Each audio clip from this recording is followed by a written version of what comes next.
Hello and welcome to the show. I'm Martin Willis, your host, and I'm glad to be here. Last week, during the show, I was not even here. It was a pre-recorded show. I had flown down to South Carolina and did a presentation down there. Flew back. I'm here, then going back down there. It's a long story. It had to do with the move and all that, and up here.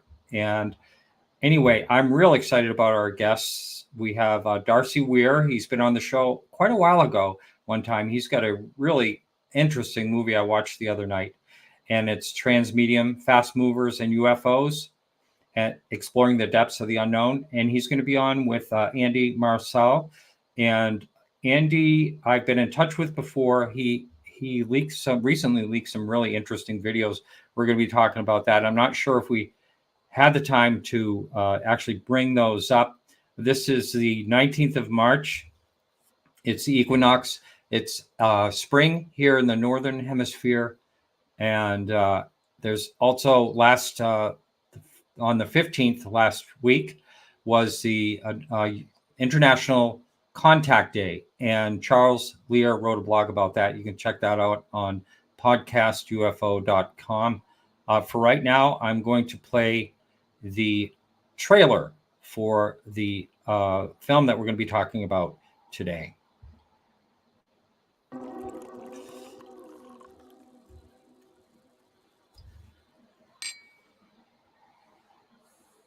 Darcy Weir is an independent researcher and filmmaker who has traveled around the world to study the UFO phenomenon.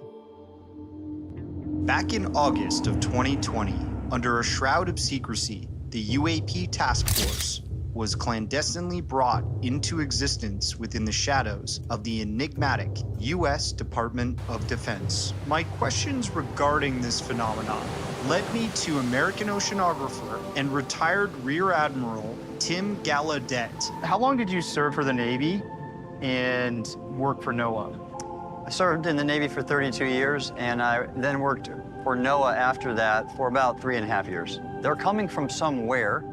We don't know how they're doing what they're doing, and we don't know their intentions. So all I can say is this deserves a significant amount of study of our oceans, and that's what I'm pursuing right now. When you hear about Navy submarine seamen witnessing or noticing on sonar USO activity, objects that are moving, 300 knots plus. I won't use the gentleman's name, even though he's mentioned it publicly and has been in print, that during some testing in on the Los Angeles class improved 688 Los Angeles class fast tug submarine, the USS Hampton, I think it's SSN 767. They were doing something new with the sonar, and an object was being picked up on sonar as a fast mover, and it went zipping by them. And the sonar operator said that went by us at in excess of 800 miles an hour. Now, I heard through the grapevine that you had a experience with what some people call a fast mover in the Navy. Can you? Yes, I can tell you about that. And what are your thoughts on the USO situation? I mean, I film here nightly, and it's almost every night you catch something that you can't explain. Why do you think that the water is so important to these craft? What's it about our oceans that attract them to it? Personally, I believe that they exist. They reside in our oceans. I believe that they have bases or underground facilities. There is, in my view, based on the data of USO activity, there is a very good reason to believe that there are multiple undersea bases that these things operate out of. Yes. Now, and some of them would be definitely off the coast of South America on the Atlantic side. I don't think there's any question in my mind. There's been too many of those types of cases. So you're talking about a global presence. What are they doing? What's going on?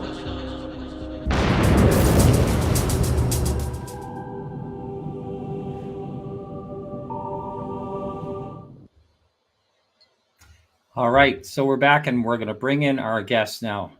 Andy, welcome to the show. Not Darcy. Andy. Darcy, sorry. And there's Andy. Welcome to the show, Andy. How are you? Thanks for We having me. here. Yeah. So we didn't have a chance to even chat a little bit, but I'm glad you guys made it. So yeah, sorry, yeah. just under the wire here. Thanks for having us on, man.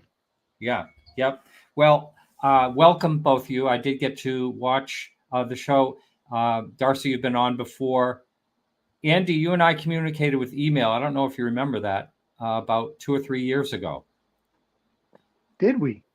We actually did. Yes, I was actually looking for your information. I go, oh yeah, Andy and I have been talking before. Yeah. You know what? If I pull it up, I'd be like, okay, I remember. But right now, it's not coming to me. That's all right. That's all right. But anyway, I'm glad you're both here, and I know, Darcy, you really put your heart and soul into this thing, and was working on it for how many years did it take you to put together? Just under a year. Oh, geez, I thought you were working on this before that. Wow, that's really hard work, and you must have really buckled down on it. I did. Yeah. I mean, I started working on it last February. Is when who did I interview first? Richard Dolan. Yeah. And then slowly I started getting more and more testimony, and the interviews were falling in place to chase this story, So I ended up speaking to Tim Gallaudet in April of last year. And then I spoke to Jim Goodall, I think just after that, and Chris Stiles, and Louis Borges, all these different interesting people, and eventually Andy, who's here before us, right, to talk about the DHS, Department of Homeland Security videos. Yeah.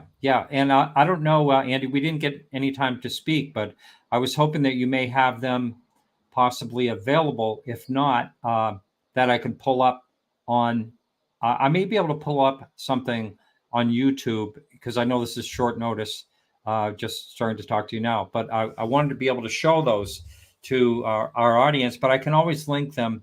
If I can't do that during the show, I will definitely link those videos in the show notes. And if you're on YouTube, it'll be down on the text, so we can watch those eventually.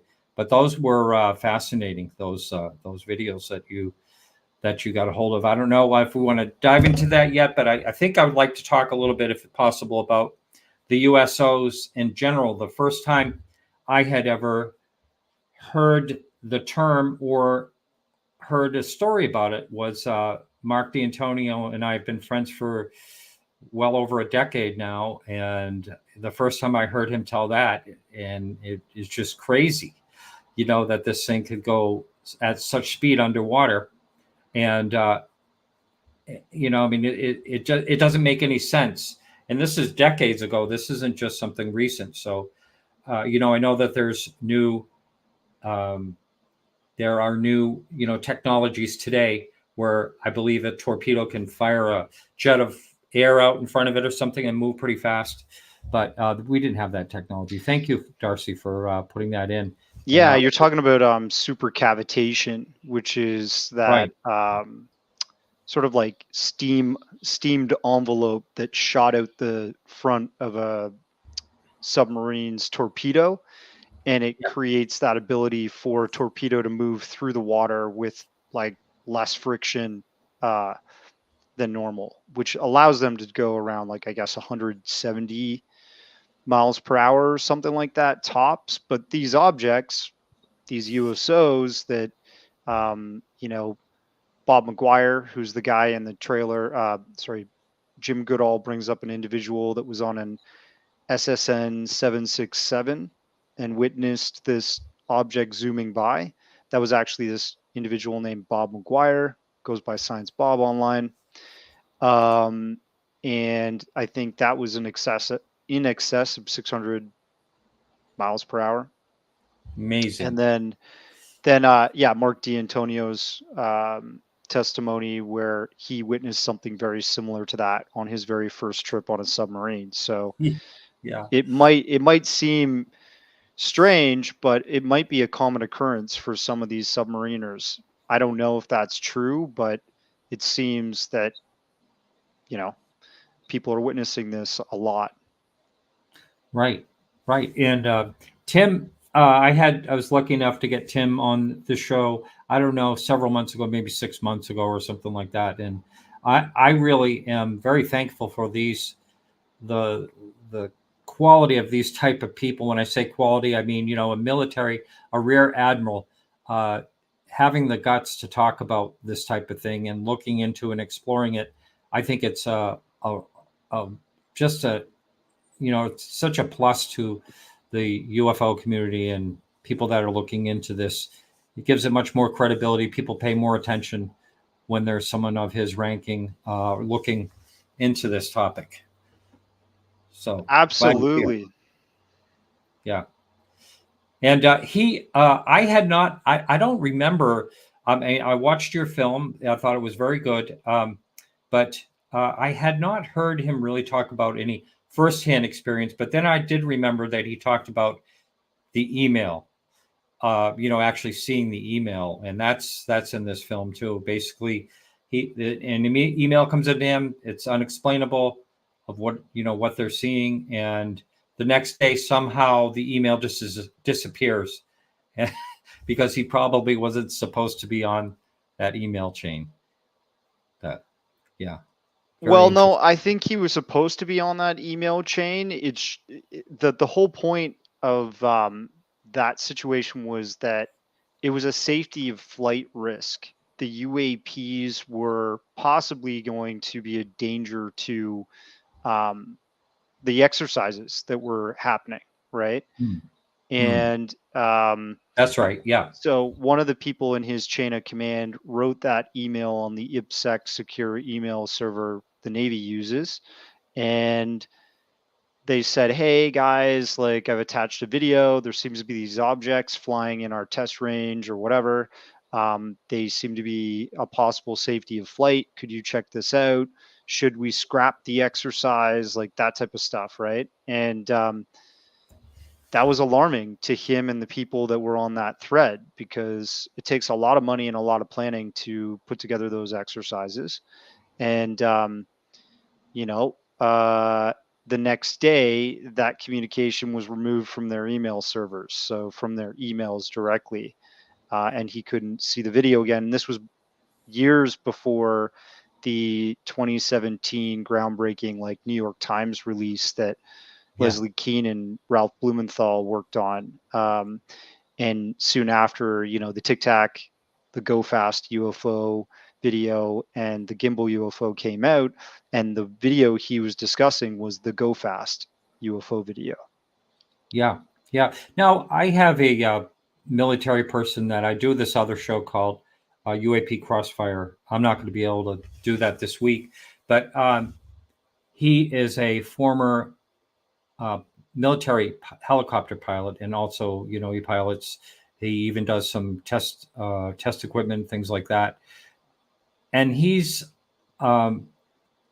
he claims that he thinks that there's secret projects in the military, or they're out there, and that they're purposely tested in front of an exercise. That's what he thinks the Tic Tac is. And I disagree with him. I don't think that at all, by all the actions that it took and all that, all those took. But so we do disagree on that particular topic, but he's totally convinced that they will put these things kind of in harm's way just to test them to see what happens. And I can't see our military doing that. I really can't. But what are your thoughts on that? Yeah, I think the terminology used to run an exercise, like a black project technology on current open military personnel and technology, is called spoofing. And I don't think it's impossible for that to occur, to live test secret technologies with your known military force. But I would tend to agree that the Tic Tac is not our own technology. I don't think it is. People say, you know, that they think it is, and that's fine, but we don't have proof of that.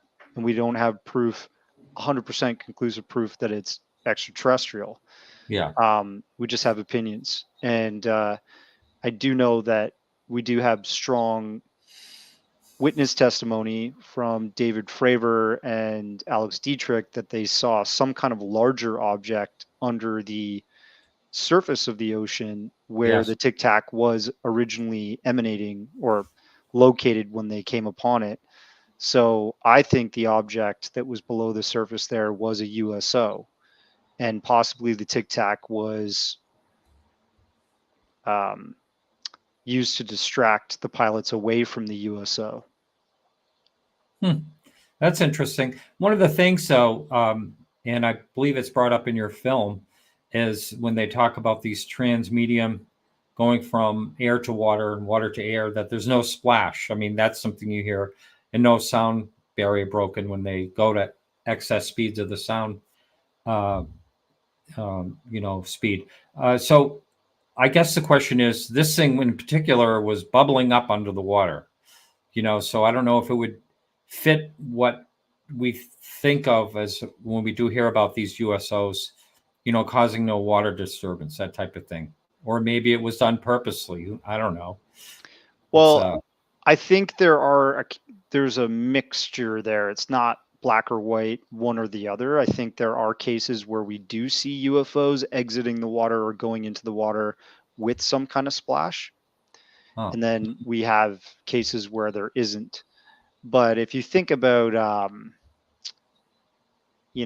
even if there was something that wasn't creating a splash per se, because it hasn't left the ocean, with the case of the object that was underneath, if there was an object underneath the Tic Tac, it's still, if it hasn't fully breached the water, all that water that's above it could possibly just be frothing due to the fact that, it has to go somewhere physically if there's something sitting right underneath it,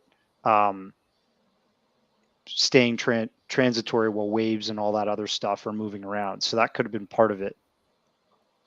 So Andy, we haven't talked much with you. I'd like to ask you a couple of questions. And you're based in New York. And what is the body of water that you're standing on in the film?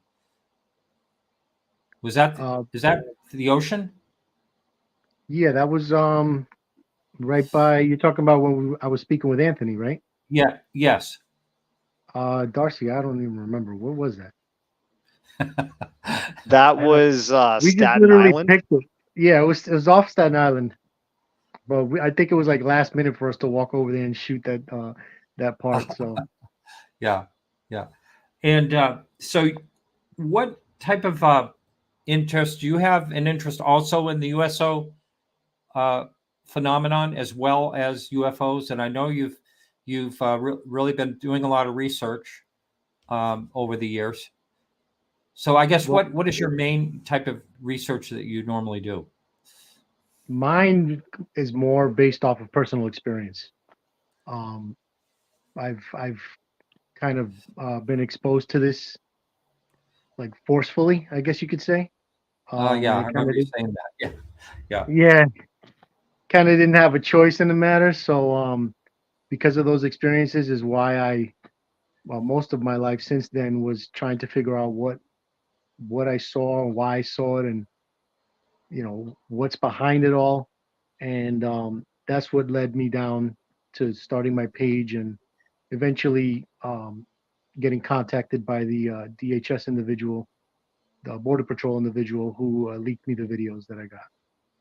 Yeah, I mean, I don't know if this is a good time to jump into that, but if you'd like to, I'm kind of fascinated with why this person reached out to you, and are they totally anonymous? He wished to remain anonymous, yes. And I don't blame him because of the crap that happened to me after I released it. But he chose to reach out to me because, and these are his words, that he he liked the way I presented, the evidence of the things that I would post and my views on it, and how I approached the subject.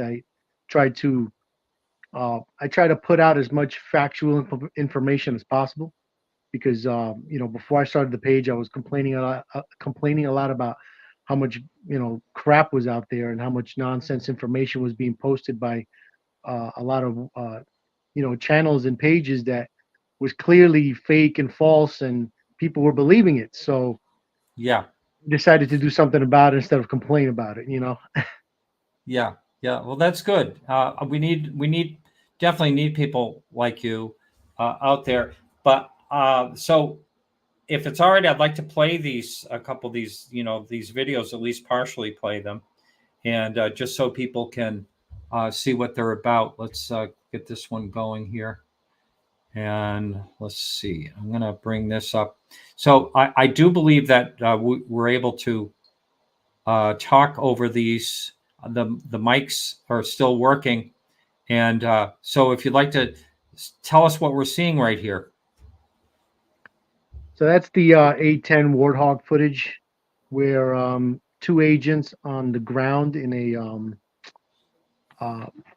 it's basically a truck that they use for monitoring, and they have the sensors and camera equipment on it. And as they were filming, they saw the A10, and while they were filming the A10, that other smaller object came into view, and it caught their attention, and they began following it. And you can see at certain points during the footage, it actually is keeping up and almost catching up to the A10, which would indicate that this object is flying well over 200 miles per hour.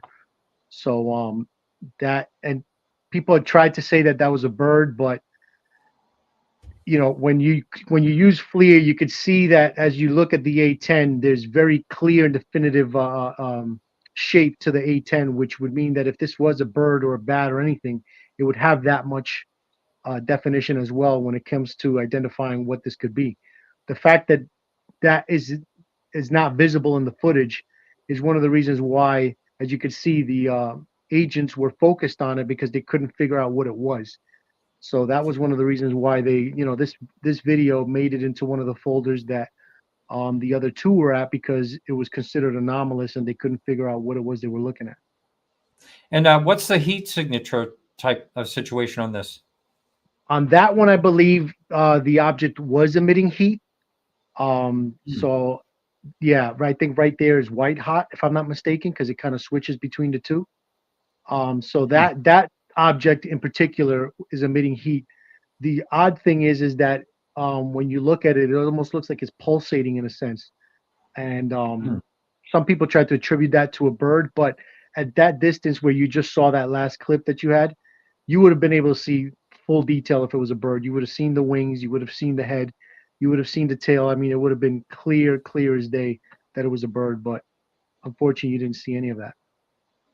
And has Mick West tried to tear this one apart yet? He tried to tear apart every single one of them. What hasn't he tried to tear apart? He tears everything apart. Yeah. So yeah, I just wondered if he had done anything with this one in particular. And the next one, I think, is really quite bizarre. I'm going to show that one now, because this one has a nickname, the rubber duck, and you can see why. If you focus in on it, it looks like a little head and maybe even a neck and a duck body. And I believe in the film you say that these actually end up being two separate objects that are flying right next to each other. Is that right? So the analysis done by the SCU, which is the Scientific Coalition for UAP Studies, concluded that it was two separate objects moving as one. So, but they weren't able to see any kind of object or way that the two objects were connected, because at certain points when you look through it, like right there, when it gets to a black background, you could see that between the two objects there's nothing. It's like you can see right through it. So it's a little odd, but the way they were able to tell that it was two pieces moving as one is because as the object is moving, it's also rotating. and that rotation was consistent. As it moved around and spun and made a full circle, you could see that both objects were moving at the exact same time at the exact same speed, which is one of the reasons they concluded that whatever it is was two objects moving in unison. Now, I'm sure you've had people throw the balloon word out to you, and but has anyone looked at the wind direction and wind speed and all that? What is the correlation with that? Yeah, all of that was put into the analysis that the SCU released. The wind and all that was put into account. If I'm not mistaken, I believe it was going against the wind. This was filmed in black hot, which means the object you're looking at is emitting zero heat. It's ice cold, and you could see also in the footage, the instrumentation atop the information can show the speed at some points would go in excess of 150 miles per hour, almost 200 miles per hour. Wow. Skipping ahead a little bit here. I can't remember. Is there any close-ups of this, or did the SCU create any try to create any close-up images of it? I believe they have some close-up images of some parts of the film that the object comes in pretty clear with a black background, that you can see a good shape and everything pretty detailed. But the footage, if you look at it at the highest resolution, you could zoom into it yourself and get some pretty good screenshots of the object when it's up against the black background. Yeah. And going just real quick, I forgot to mention, because you mentioned the whole balloon thing. David Fauch is a 20-plus year FLIR expert. He repairs them and knows all about I know the who he system. is. Yeah. Mm-hmm. Yeah. So he was actually part of the SCU's analysis team, and his experiments with balloons, with mylar and latex and all that were used to conclude that these weren't balloons, that they weren't birds, that it wasn't a bird, that it wasn't a drone, anything like that. Plus, if it was a drone, you would see some kind of a heat signature based off the fact that this was filmed in black hot, and you don't see anything like that. So all of that, was used to conclude that this object was anomalous. And that part that you're seeing there was kind of flicking on and off, and that's actually because the camera's moving through the plane's propeller. Oh, is that right? I was wondering what that was. How about that? Yeah. So as the propeller was coming into view, that's why you see that distortion. Yeah. Wow, that's quite amazing. Well, thank you for bringing that to light. So, Darcy, I wanted to ask you, when you were doing this film, was there something that stands out to you, like, wow, this is really, like mind blowing, this type of situation, something new that you heard? Well, yeah, I think there was plenty of new information for me. I never really looked into the USO phenomenon before as deep as I did in this doc. And I'm going to continue to look into the phenomenon, ocean-based stuff. Mm-hmm. But like I said, originally I spoke to Richard Dolan, and this guy is like a wealth of knowledge on UAP, UFO phenomenon throughout history. But he's actually currently constructing a book that, believe it or not, has over 600 cases. So that is just like insane, the amount of work and the amount of cases that are ocean-based. If you think about it, that's kind of overlooked, and to have something that provides that much information is going to be great. In this documentary, I covered a lot of cases, but doesn't even scratch the surface of what he's covering.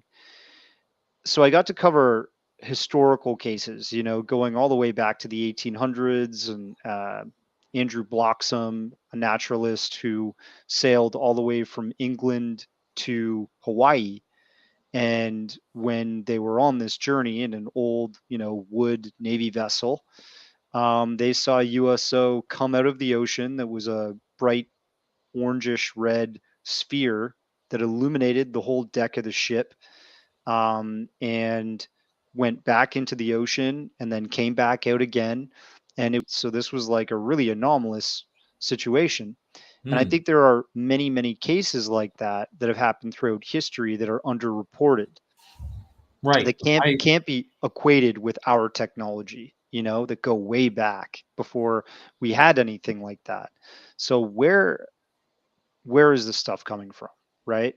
That's the question. And is it a non-human intelligence origin that has some kind of base or has some kind of you know mastery of the domain of our oceans?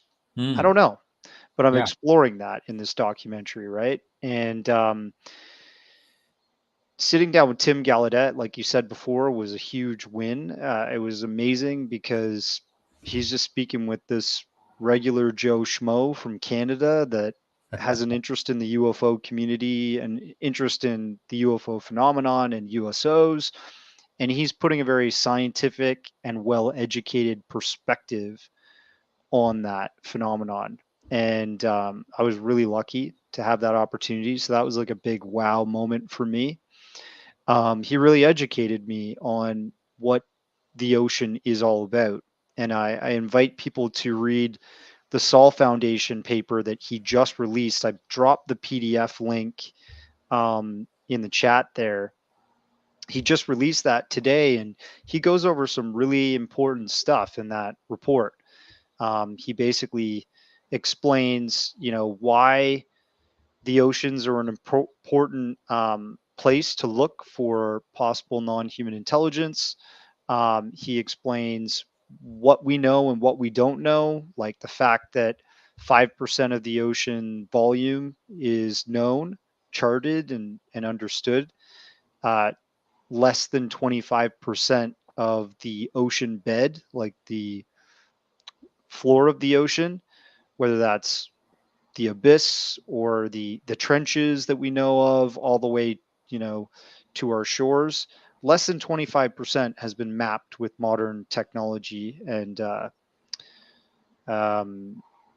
methods. So it makes you wonder what really is out there in our oceans. And he puts a lot of really good information in this report, this white paper, to prove that we have some vulnerabilities in terms of security, and we also have some scientific opportunities to explore and understand more about our oceans.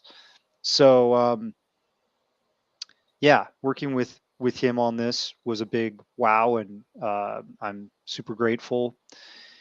But hearing Chris Stiles, this is a man that is Canadian as well and covered the Shag Harbor incident in great detail, and now has released his book Sweep Clear 5, which is all about the Shelburne incident that actually occurred 7 years prior in 1960.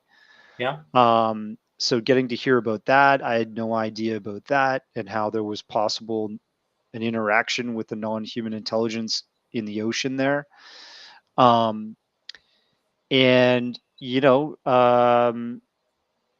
working with Andy was fantastic, and Anthony Exemplar and Louis Borges.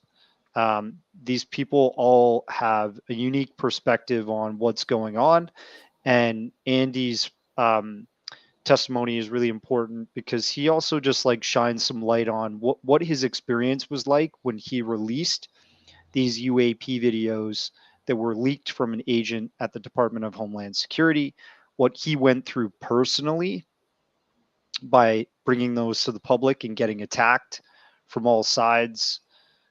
People saying he was a grifter, or he didn't know what he was talking about, or these were all fake. And it's just a shame, to see that people are trying to do something the right way, which he did with presenting them to this SCU and getting them well vetted. Mm-hmm. And he still got all this blowback and negative feedback for doing that, right? So I wanted to shine a light on that, and I'm just trying to tell these stories that do the phenomenon justice in history. And we got the AARO report that recently came out, which was I think, pretty disgraceful. It really ignored the whole history of this and made people that have been discussing this look like fools.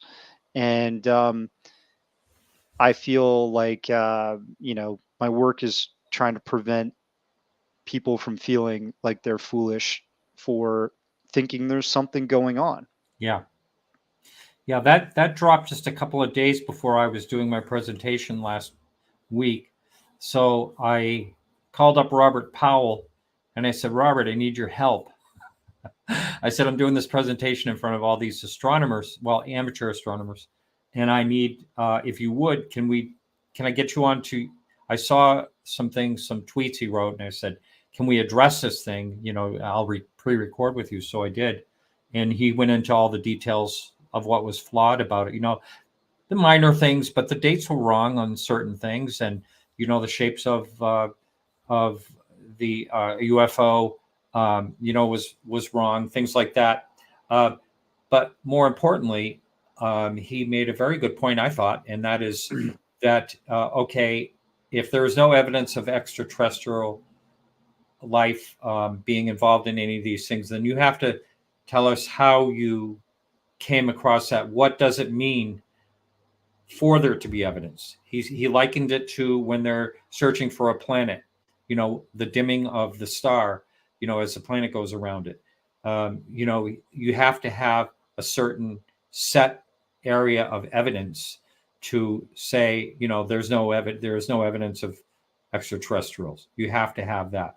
And they don't present any of that. They just put it out there. And I listened to Alejandro's take on it, Alejandro Rojas, and basically he's in alignment with a lot of it, but it says that, the one point that I think that we don't pay a lot of attention to is they do use the word some. They don't say all, when they come to, but things can be just explained. But I got to tell you, the one flaw that I saw right away in that, when I read all 45 pages, I know there's several pages of notes, but I read all 45 pages of the report. And one of the things I totally disagree with is that the gimbal footage from 2015 is a jetliner's, exhaust at a distance. I mean, if you just simply listen to the audio on that, look at them all. They're going against the wind. It's not just one object. They have that one object in the FLIR video, but it's not just that one object. There's several of them. And he just discounts that. And then also earlier in one of his articles, Kirkpatrick says that, not one of his articles, I saw a conference. He says that there's no reason to investigate the Tic Tac incident at all. Everything that you have out there, people, is what I have. And I think that is BS because, if one thing, the Hawkeye came in, the data bricks were put in the safe, and then someone came on board and took the data bricks away. Why would they do that? Where's that evidence? It's somewhere. It probably wasn't destroyed, I don't think.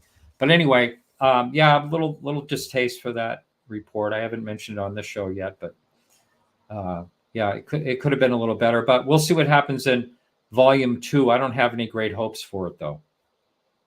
Well, I mentioned in previous talks regarding this that I think it's good that I was disappointed because I was very hopeful that things would be a little different this time, but I kind of knew it was going to turn out this way. But I think it's a good thing that he did that in the way that he did, or they released it in that manner, because it pissed people off, and because of that, is going to push people to now bring out what is needed to prove him wrong. You understand? That is a good point. Yeah. Yeah, I mean, and I bring that up. Darcy knows because the first episode of Ross Coulthard with Daniel Sheehan. Oh, he started it off with that exact same sentiment. He was so upset, and that was one of the reasons why he decided to come forward with that testimony that he gave on his show. So that anger got Daniel to come forward with the information that he shared that he previously mentioned he didn't want to make public. You understand? So that will be seen again with more people because of the fact that they feel like, you know, like they're viewing us like idiots, like children that don't know any better. And, you know, I mean, it's obvious that they're hiding something when they, for God's sake, the Pentagon came forward and admitted they were real, and now you're going to turn around and come out with this. It's like, really? You know, like that doesn't make any sense. So now it's just like, it's almost like they didn't really think it through in a sense, because they dug themselves a hole that they can't get out of now. Yeah. It's pretty obvious in that way. And, you know, I don't know what is going to be next, but they've gone back and forth. You're right. They've gone back and forth with this topic. It's like history repeating itself. You know, yes, they're here all the way back from 47, you know, I know. With a memo back then and forward, it's like back and forth and back and forth. And I just truly think it's because they really don't know totally what's going on, and they can't say that they don't know what's totally going on. That would be an admission of that would be a weakness and insecure skies and all that, you know? So I don't know. They might not know, but someone out there definitely knows. Yeah, I don't think anyone. I personally don't think anyone has the full picture. I think we may know bits and pieces, but I don't think we totally know the full picture. But you can disagree with me if you'd like. I'm in. No, the full picture. Of course, we'll never get that, especially if, you know, military's been keeping it the way they've always done things with the compartmentalization. Yeah. But that doesn't dismiss the fact that this has been happening now since the beginning of our existence, you know, since as far back as we can go.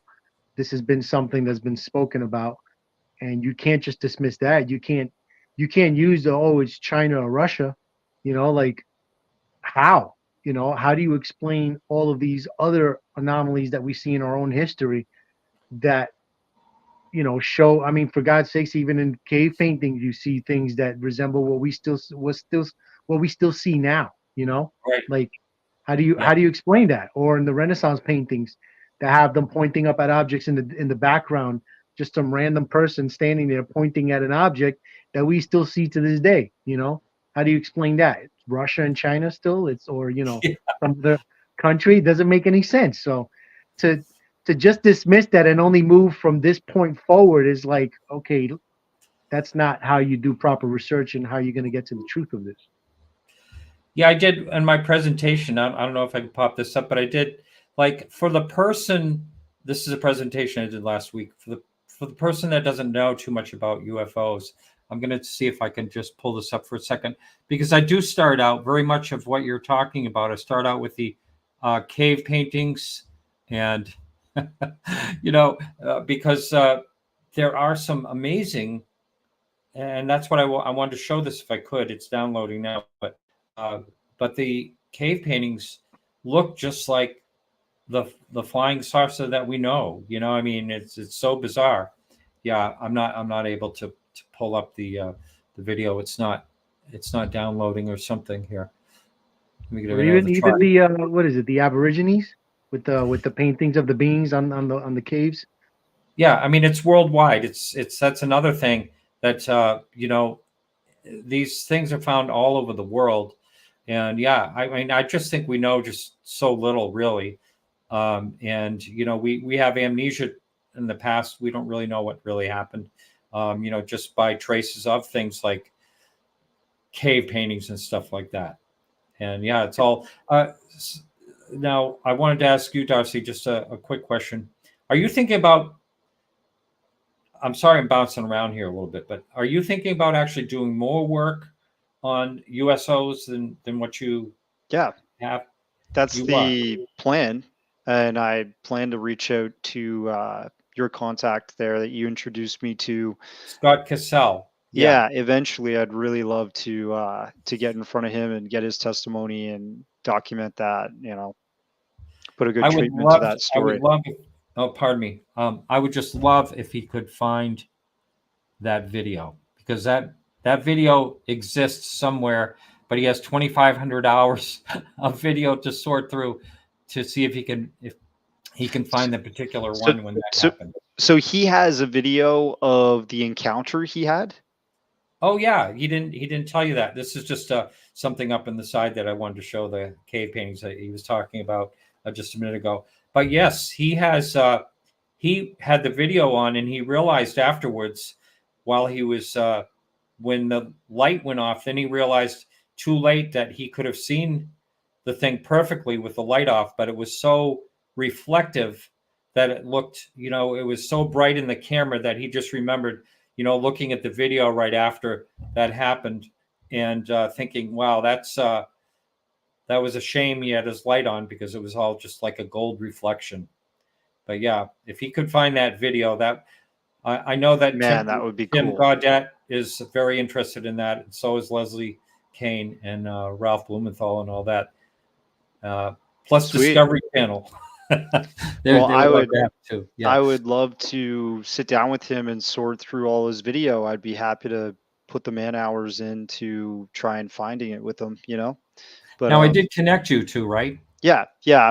We communicated back and forth. I was just in the midst of doing all this work that I'm doing. I'm currently traveling right now and like doing some interviews and stuff for this doc that just came out. But I plan on doing more regarding this phenomenon, and I think his testimony is really important. Andy and I are still working together. We're currently doing some stuff surrounding Puerto Rico, and we've already traveled there and got a bunch of testimony that's pretty interesting. So the work is ongoing, Martin. It is ongoing. Yeah, that's great. And we have a mutual friend, Dean Aliotto. Yeah, he's out there too, trying to get things together. James Fox, he's doing really well. I think he's kind of on the home stretch of his film. So there's a lot of great information. I think the timing is right for all this to go out. We only have about I don't know, it's less than 10 minutes. So Andy, I'd like, if you have the time, I don't know if it'll take a long time, but to talk about your own experiences, if you're up for it. Yeah, I'm down. So basically, one of my first initial experiences that I had was in Puerto Rico when I was younger. I won't go too much into that one, but the gist of it was I was visiting family up in the mountains near an area called Atalaya, and it's actually not far from Aguadilla. And I just remember as I was outside playing, it was dark out, it was nighttime, and I was playing in the front yard. I was by myself, and above me, I noticed an object that was pretty low, and it was very, very large, where I had to, look side to side to see the entire object. And the object, I remember having a red light at each point, and there were 3 points. So I'm assuming it was triangular in shape, but I really couldn't tell because, of the size and the color, and plus it was night. And I just remember that the object just kind of, after me noticing it, just kind of quietly took off and flew off into the distant, mountains that were near us. That was the first experience that I can remember. I always attributed many years to an airplane, but once I got a little older, realized it couldn't have been an airplane, because an airplane that low, I would have known that, it would have made a lot of noise, and it would have definitely made itself known that it was a plane. And fast forward to around 92 or 93 here in Long Island, this was my most what you could say, impactful experience that I had, the one that kind of changed my whole life around. And I was in the pool. It was summertime, no clouds in the sky, clear day. It was about 2 o'clock in the afternoon, and I'm playing with him in the pool with my cousin, and I kind of look up, or something told me to look up, and right above my house was a disc that was just sitting there, and it was about 150, 200 feet away. Like I could literally, if I had a slingshot, I could probably hit it with a rock. That's how close it was. And there were no lights. It was the actual physical disc. And from my perspective, I was able to see the edge, but the side of it and only the bottom. I couldn't see the top part, the top portion. So I look to my left and I see that, my cousin was also looking at it too. And once we stared at it for about a minute or so, the object began moving to the left of us, and it moved. I always say that it moved in it was probably the weirdest thing of the experience, because of the way it moved. Was like a hockey puck floating on an air hockey puck floating on air, and then you kind of just give it a little tap and it moves. That was basically the exact same manner this thing moved. It was like almost somebody just tapped it and it just started moving slowly to the left of us, which is east. And at one point, the sun's light shone off of it and reflected back towards us, which further, validated that this is something I'm really looking at. It wasn't just my imagination. And it made no sound. And it had, it looked similar to like the finish of a DeLorean, like the brushed aluminum finish. Yes, I know what you mean. Yeah. Yeah. Just a slightly darker color, but I could see that much detail because of how close it was. And eventually it just continued hovering, I would say, from the distance and perspective, maybe 10, 15 miles per hour, which is pretty slow for anything to be stay in flight. Sure. And it just kind of went over the tree line, and we couldn't see it anymore. And probably saw it for a good, I would say, 4 minutes tops, 3-4 minutes. And it wasn't until I started my Instagram that I actually met someone a few years ago. I think it was about 3 years ago. After hearing my story, he reached out to me through DM and told me that he saw the exact same object during the exact same time, and he believed it was the same thing. And I found out, he told me he lived in Brookhaven, which is the direction this object was going to when I saw it. So, wow. Yeah, I got really cooperation. Yeah, very excited, because it was him and his whole family who saw it. So it wasn't just him; it was his mother, his brother, everybody. And that's when I found out, when he mentioned to me about the Brookhaven lab incident, and I didn't know anything about that. So apparently, after doing some research, come to find out, I believe it was a year before, Brookhaven had an incident where an object had crashed near the facility, Brookhaven Labs, in a wooded area, and witnesses had claimed that the object, at first they thought it was a plane that went down, but a witness that was nearby that saw the craft as it was on the ground, I believe they described it being cigar shaped, if I'm not mistaken. And you could pull up news reports about this, because it made the news in Suffolk. And apparently the entire area got closed off by military, and only the personnel from the laboratory were allowed in. And I believe it was through a deathbed confession many, many years later that one of the individuals working at the facility at the time mentioned to his family that he was involved, that craft was retrieved, and apparently some bodies as well. So I attribute what I saw to a possible craft that was maybe checking up on the facility, because I also know that they were doing nuclear testing at the time. There was a nuclear reactor that was in operation there. So it was interesting to find out this information from this individual after so many years, because it further validated that, okay, I know I'm not crazy, because someone else saw it, and on top of that, there was an incident prior to that this could have been attributed to. Yeah, that's amazing. It's really, when it comes to the craft and all that, at first when I heard Dave DeGrush come out, I went, whoa, that's really quite the statement. But I don't know why they happen to crash.